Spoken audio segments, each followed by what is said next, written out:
In this video, I'm going to show you how to change the footer in Beehiiv step by step so you can customize the look of your newsletter and make it match your brand a lot better.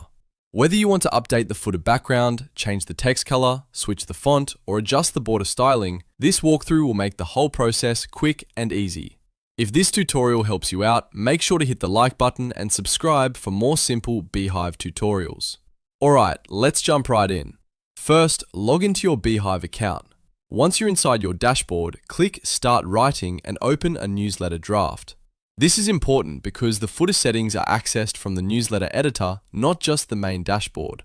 After your draft opens, take a look at the right side of the editor. You'll see the Style tab there, and that's where we're going to make the footer changes. Click on Style to open up the design settings. Inside the Style panel, look for the Advanced option and click it. Beehiiv keeps the more detailed customization tools here, so this is where you'll find the footer controls. Now scroll down until you see Email Footer. This section controls the appearance of the footer area in your newsletter, and from here, you can fine-tune the design to better fit your style.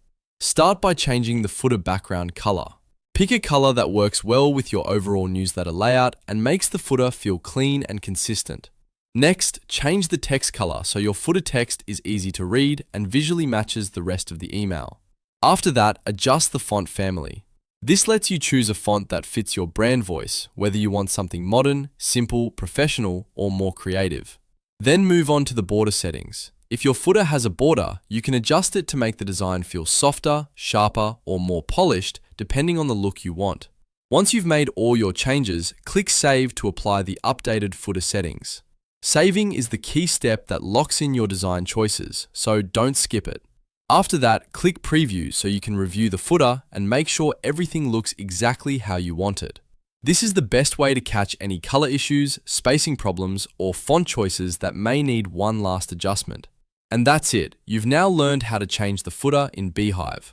It only takes a few minutes once you know where to look, and it can make a big difference in how professional your newsletter feels. If this video helped, please give it a like, subscribe for more Beehiiv tutorials, and I'll see you in the next one.